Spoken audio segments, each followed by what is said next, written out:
প্রিয় দর্শক, আসসালামু আলাইকুম। আশা করছি যে যেখান থেকে আমার ভিডিওটি দেখছেন আল্লাহর রহমতে সবাই ভালো আছেন এবং সুস্থ আছেন। ভালো থাকুন, এটাই আমার কামনা। আজকে আমি নতুন একটি পাখার ব্লগ নিয়ে এসেছি। আশা করছি আপনাদের কাছে অনেক ভালো লাগবে।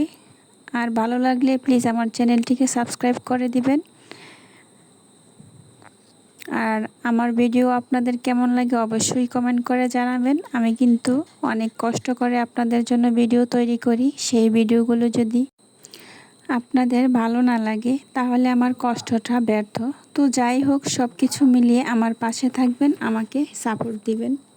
তাহলে চলুন দেখে নেওয়া যাক আজকের পাখার ব্লগ। পাখার ব্লগের জন্য আমি যে পাখাটি তৈরি করতে যাচ্ছি, আমি কাপড় লাগানোটা আগে অন্য ভিডিওতে দেখিয়ে দিয়েছি, তাই আজকে আর দেখালাম না। এমনিতে ভিডিওটা অনেক বড় হয়ে গিয়েছে। আর ড্রয়িংটা আমি হালকাভাবে আগে করে নিয়েছি, তাই আমি এখন আর্ট করে দেখিয়ে দিচ্ছি। প্রথমে যে বৃত্তটা, এটা আমি মাঝারি কৌটার মুখ দিয়ে এঁকে নিয়েছি। আপনারা চাইলে কম্পাস দিয়েও করে নিতে পারেন।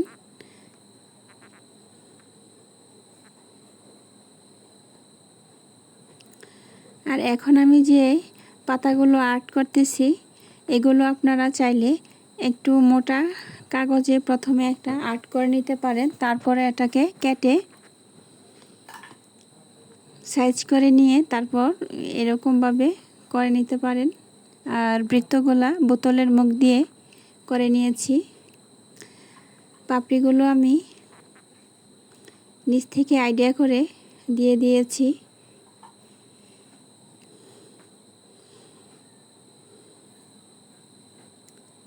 আমি এখানে শীষ কলম দিয়ে এঁকে নিচ্ছি। প্রথমে আমি কাঠ পেন্সিল দিয়ে এঁকেছি। আপনারা প্রথমে কাঠ পেন্সিল দিয়ে এঁকে নেবেন, নয়তো কাটাকাটি হলে পাখার কাপড়টা নষ্ট হয়ে যাবে। আর কাঠ পেন্সিল দিয়ে এঁকে নিলে তাহলে আবার মুছে নিতে পারেন ভুল হলে।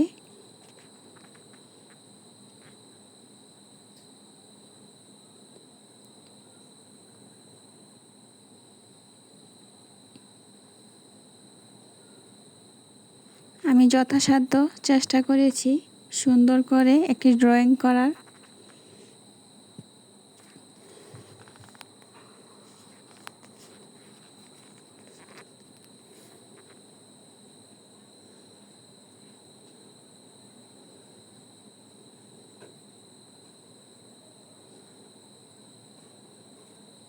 মাশাআল্লাহ, এই পাখাটা তৈরি করার পর পাখাটা অনেক সুন্দর হয়েছে।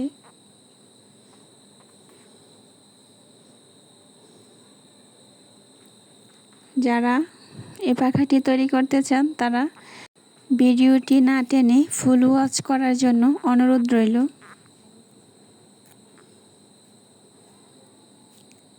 এখন আমি মাঝখানের যে বর্ডারটা, এই বর্ডারের কাজটা প্রথমে করব।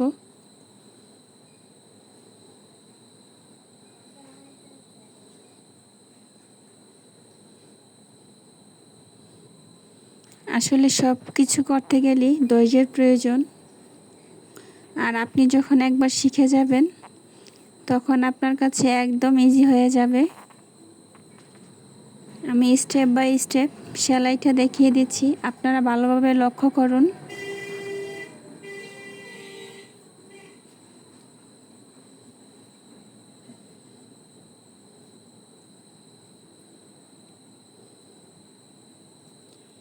এই সেলাইটা সবটা এভাবেই সেলাই করতে হবে।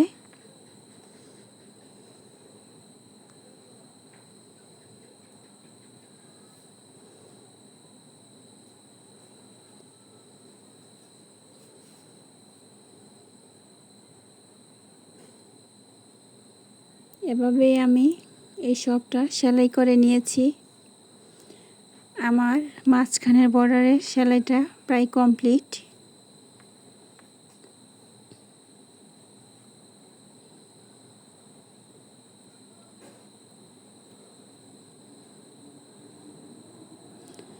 আপনারা যারা নতুন এই পার্টে একটি সুই দিয়ে গায়ে দিয়ে আবার অপর পার্টে গিয়ে গায়ে দিবেন, তাহলে আপনাদের জন্য ইজি হবে। এই যে সামনের পিঠ এবং পিছন পিঠ দুটোটাই একরকম। এই সেলাইটা একদম সহজ সেলাই। এখন আমি মাঝখানের পাপড়িটার মধ্যে হলুদ কালার সুতো দিয়ে সেলাই করে নিব। আপনাদের সুবিধার্থে আমি একটি একটি করে সেলাই করে দেখিয়ে দিব।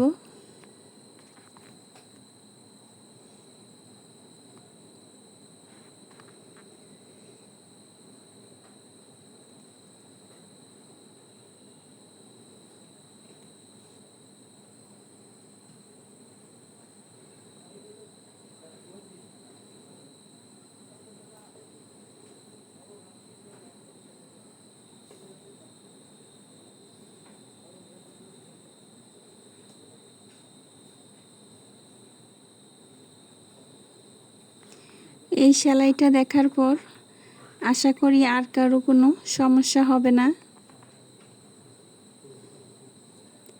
পাখা তৈরি করতে গেলে এই সেলাইটাই মেইন।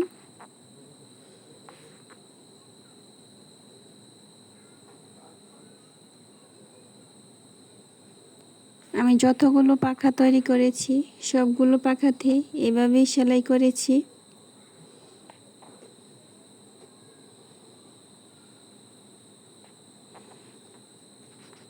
আর পাখা প্রেমীরা আমাকে অনেক ভালোবাসা দিয়েছে।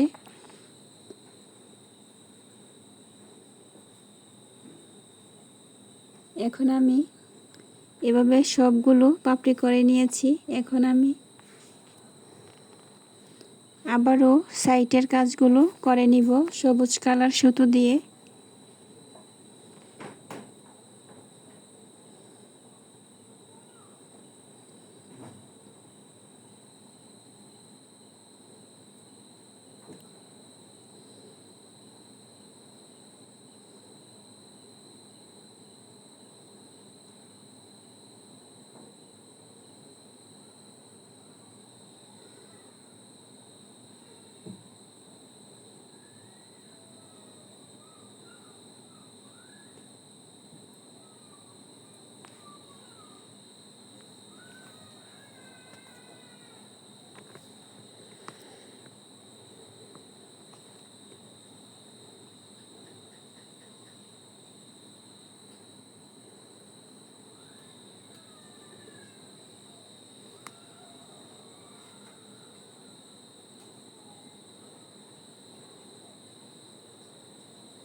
আমি প্রথম সেলাইগুলো যেভাবে করে নিয়েছি এই সেলাইটাও আমি সেভাবেই করে নিচ্ছি। ভিডিওর কালারটা তেমন সুন্দর আসছে না, কারণ আমার এখানে প্রচুর বৃষ্টির কারণে কারেন্টের থাম্বা পড়ে গিয়েছে, তার জন্য কারেন্ট নেই।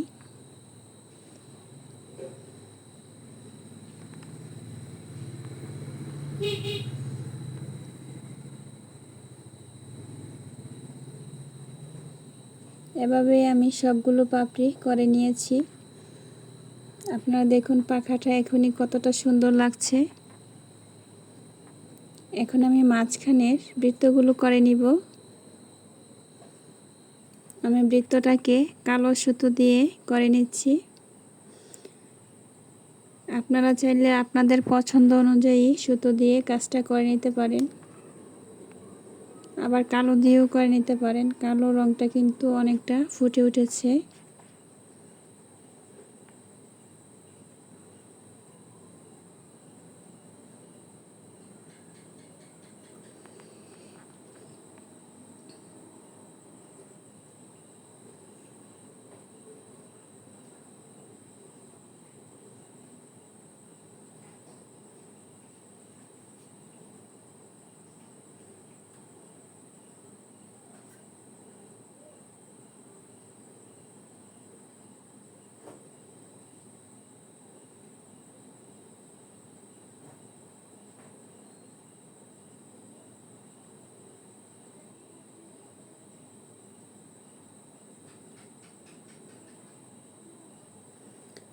আমি এভাবে কালো সুতো দিয়ে সবগুলো বৃত্ত করে নিব।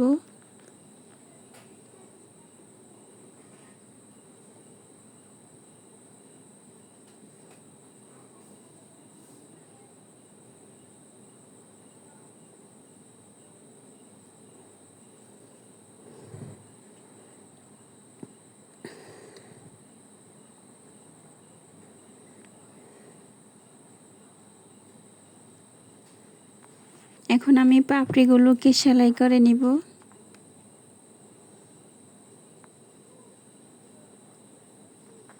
সেলাইটা করার সময় সুতোটা একটু বড় নিলে ভালো হয়, কিন্তু যারা নতুন তাদের জন্য একটু অসুবিধা হতে পারে, সুতোটা প্যাচ লেগে যেতে পারে।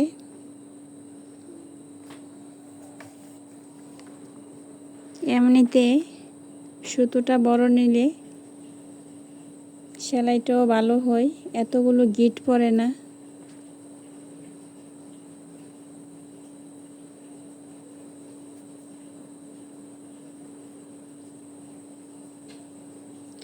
আমি আজকে আপনাদেরকে দেখিয়ে দেব কিভাবে একটি পাপড়ি থেকে অন্য একটি পাপড়িতে চলে যাওয়া যায়। এখন আমি এই পাপড়িটা থেকে আরেকটা নতুন পাপড়িতে চলে যাচ্ছি। আপনারা দেখুন, আমি এখানে পাকা সেলাই যে কাপড়টা নিয়েছি 2 পার্ট, মাঝখান দিয়ে আমি সুতোটা ঢুকিয়ে আরেকটা পাপড়িতে চলে গেলাম।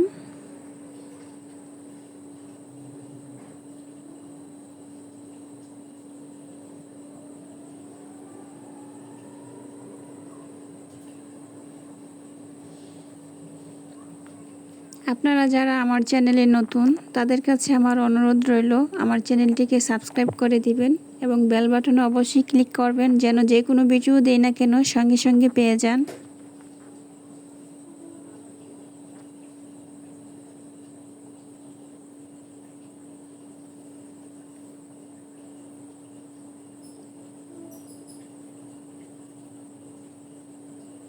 এখন আমি আবারও আরেকটি পাপড়িতে চলে যাব, যেহেতু আমি সুতোটা বড় নিয়েছিলাম।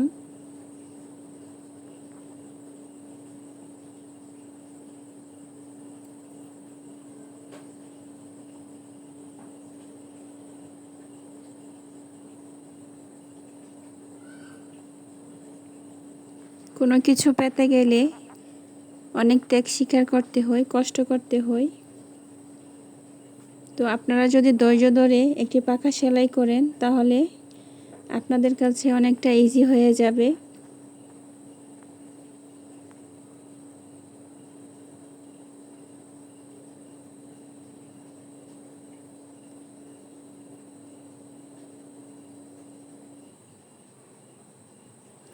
প্রথম একটু সেলাই করতে কষ্টই লাগবে, কিন্তু অধৈর্য হলে চলবে না।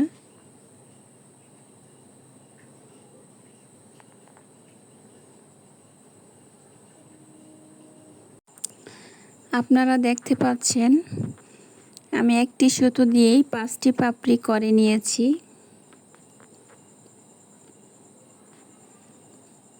বারে বারে আমাকে সুতোটা কাটতে হয়নি।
আমার একটি ফুল পুরোটা কমপ্লিট হয়ে গিয়েছে। এখন আমি এভাবে সবগুলো ফুলকে সেলাই করে নিব।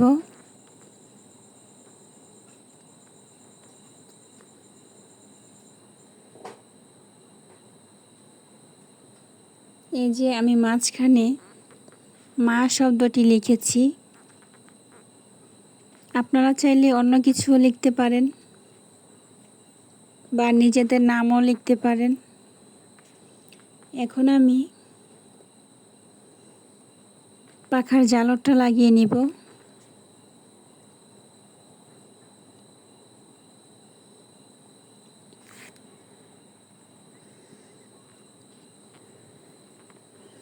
পাখার ঝালরের জন্য এখানে আমি 8 আঙ্গুল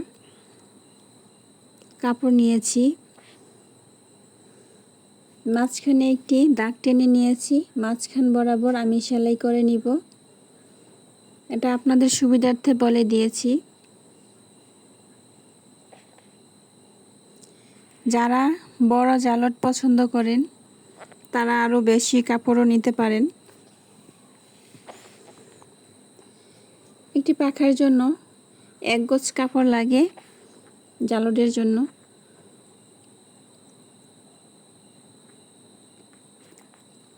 এক গজ কাপড় দিয়ে ঝালরটা দিলে ঝালরটা অনেক সুন্দর হয়, অনেকগুলো কুচি পড়ে, বাতাসও হয় অনেক সুন্দর।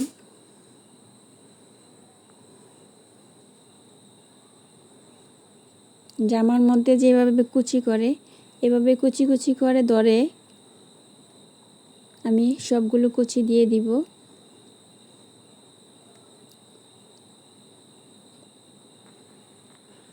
আমার পাখার ঝালরটা লাগানো শেষ হয়ে গিয়েছে। এখন আমি ডাঁড়িটা লাগাবো।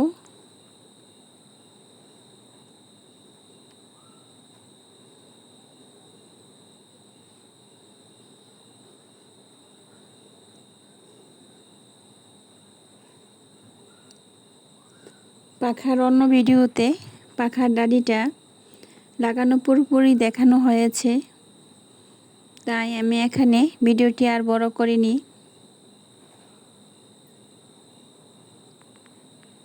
আমার ডাঁড়িটি লাগানো হয়ে গিয়েছে।